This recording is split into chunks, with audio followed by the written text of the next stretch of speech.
let's do these two-step equations. Today, on page 6, we've got more of the same, that some of which we started yesterday. And on page 7, we've got something new that we haven't done before. It's a little extra to something that we have been doing.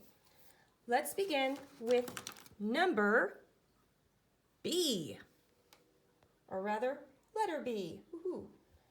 What I did was on these, I took the equation and I highlighted the very first thing that we need to eliminate. And then I did the first step. So the first thing we've got to deal with is this 5 times all of that. So what we're going to do is divide both sides by 5 to undo the times 5. When we do that, we end up with x minus 4 equals 3. Now we're going to get rid of the minus 4. We do that by adding 4 to both sides. And then we have x equals 7.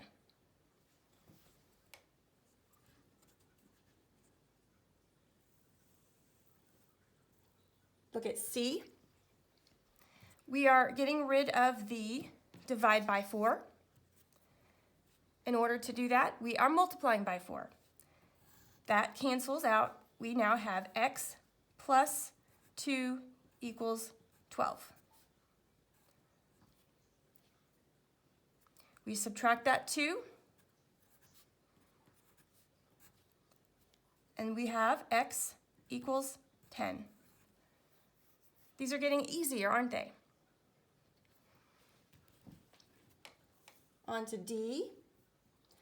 We're first getting rid of the minus 6 to isolate just the variable term. We add 6 to both sides, and then we have just the variable term equals 16.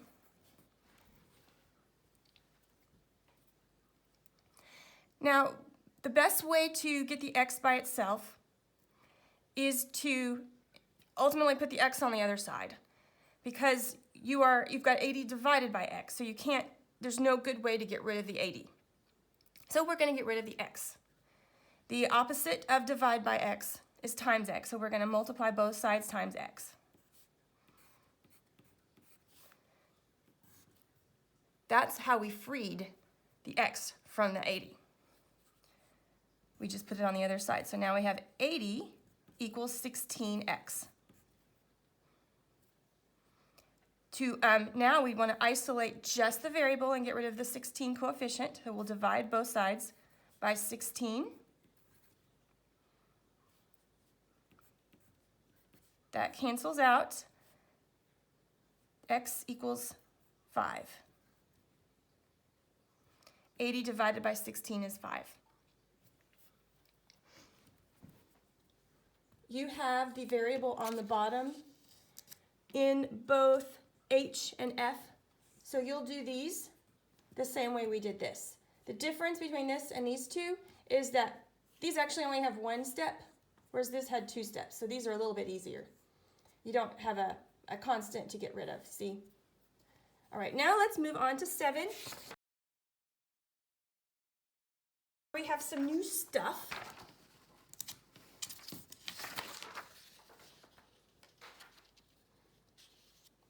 The new stuff is on A, B, E, and H.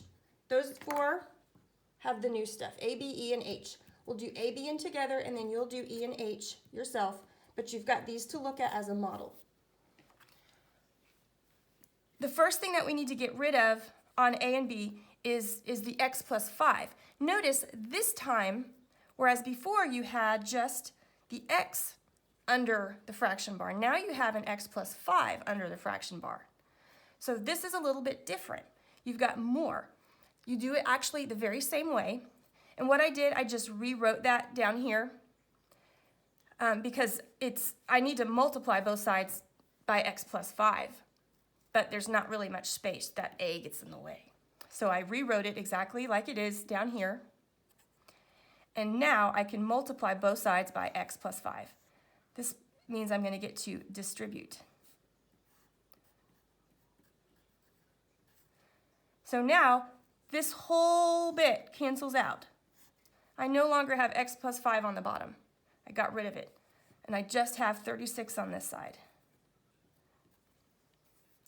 Now I have 4x plus 5 on this side.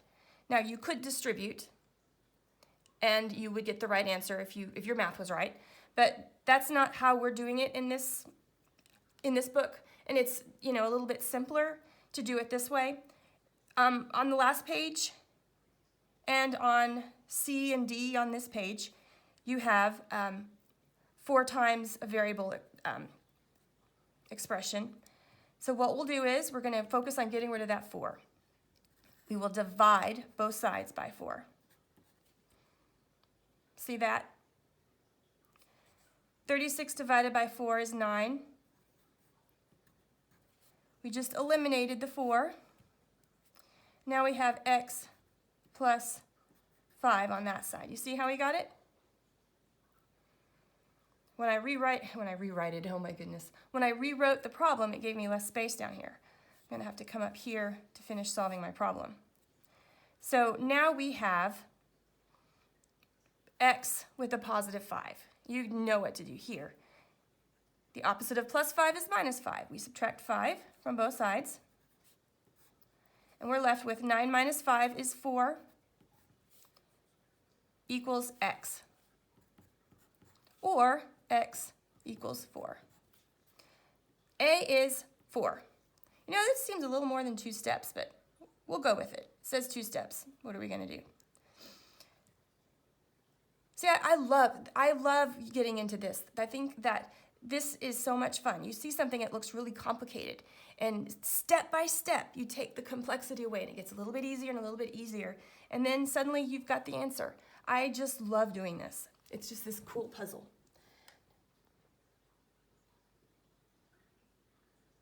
On to B.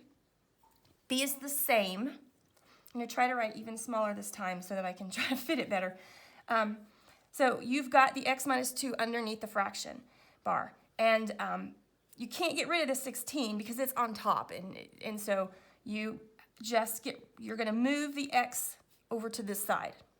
And the way you'll do that is you're going to get rid of it from this side. The opposite of divide by x minus 2 is times x minus 2. See how that works? X minus 2. That cancels out, and now you have 16 equals 4x minus 2. Now it's a little bit easier. Now it looks like the problem below it.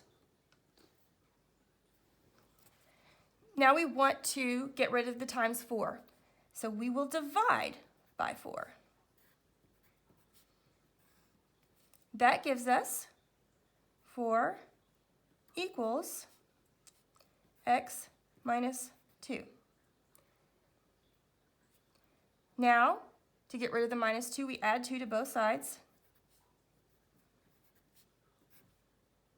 Yeah, we still need to go up to the other side. And we end up with 6 equals x, or x equals 6. Got it? All right, let's move on. Now, these are problems you've seen before. Just like to do these with you every day to make sure you continue to get the instruction, because I don't want you to do any of this unless you understand it and you know how to do it. And the more you hear it, the more you see it done, the more it's going to sink in. And then immediately do the rest on your own after the lesson and beside the examples. And I think that this is really going to kick in. If it hasn't already, by the way. Except I keep giving you new stuff that's got to kick in. We're adding 6 to both sides because the first thing we want to do is to get rid of the minus 6. When we do that, cancels out, and we have 22 over x equals 11. Now we want to get rid of the over x, so we'll multiply both sides by x. And then that x on that side cancels out, and we just have 22. And on this side, we have 11x. Now, isn't this simple? To get rid of the times 11, we divide by 11. And now we have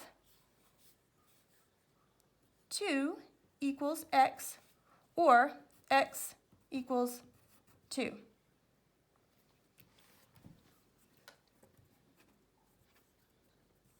And then G. The first thing we want to do is to get rid of the divide by 2. So we multiply by 2, and then they cancel out. So that gives us x minus 5 equals 8. Now it's easy. You got this right. So to get rid of the minus 5, you add 5. And you have x equals 13. All right, I did half of this page with you. You've got the other 4 to do. Remember, if you're not sure about letters E and H, you've got these 2 examples to look at.